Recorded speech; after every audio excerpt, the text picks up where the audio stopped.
Direction la plage, maintenant la plage côté surf. Regardez cette photo. Contrairement à ce que l'on pourrait croire, ce n'est pas un jeune champion du moment, mais l'un des pionniers de la glisse. C'était dans les années 50. Le garçon est aujourd'hui devenu un senior et malgré ses plus de 70 ans, il continue de monter sur sa planche. Plus qu'un sport, c'est un mode de vie. Rencontre avec ses tontons surfeurs à Biarritz avec Julie Beckrich et Annie Triboire. Il a beau avoir 77 ans. Chaque matin, avant de prendre les vagues, c'est comme si Joël de Ronet découvrait l'océan pour la première fois.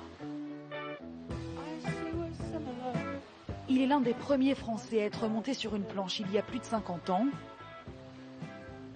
Et depuis, il ne s'est jamais arrêté.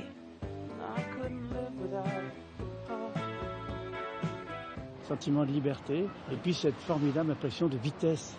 Moi je surfe tout le temps, dès que je peux, dès que j'ai l'occasion, dès que les vagues sont bonnes. C'est sur les pas de cet homme que l'aventure surf a commencé. Depuis quelque temps, des sportifs de la côte basque s'étaient fixés pour devoir de vacances d'y acclimater le surfing. Munis d'une large planche, il s'agit de gagner la haute mer. Nous sommes en 1957 à Biarritz. À l'époque, ils sont 4 ou peut-être 5 à avoir la drôle d'idée de marcher sur l'eau avec une planche. Joël de Ronet en fait partie.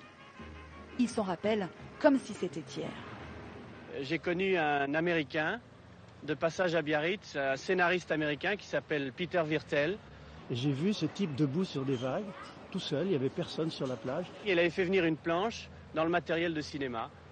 Et j'ai fait sa connaissance. Ah oui, tu es Joël de Ronet, je sais, on m'a dit que tu aimais la vague et le surf. Tiens, voilà ma planche. J'ai pu pendant 3 mois essayer de prendre quelques vagues. Je me suis pas mal cassé la figure au début et puis ensuite ça a été un petit peu mieux. Depuis ce temps-là, les planches de surf ont beaucoup changé, plus légères et plus maniables. Phil Grace en conçoit depuis 40 ans et s'il est nostalgique des débuts du surf, cet Australien ne regrette en rien le matériel des origines. Quand je surfe sur les planches de l'époque, je me dis « Oh mon Dieu !» C'est comme quand tu conduis avec une vieille voiture, une voiture avec des freins horribles et des suspensions atroces et un volant incontrôlable. Et pourtant, c'est bien ce que recherchent les surfeurs aujourd'hui, le design des toutes premières planches. Ça, par exemple, c'est une reproduction d'une planche des années 70. À l'ancienne. À l'ancienne, oui, mais avec des matériaux d'aujourd'hui. Il ne passe pas un jour sans que Phil Grace ne teste les planches qu'il fabrique. Avec lui, toujours un autre surfeur à qui transmettre sa passion.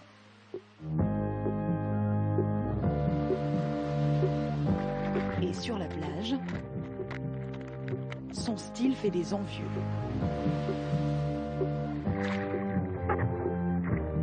Et c'est hyper agréable de le voir. Il s'amuse toujours comme s'il avait 20 ans. C'est ça qui est génial. Le surf, pour les pionniers, c'est plus qu'un art de vivre, c'est une cure de jouvence.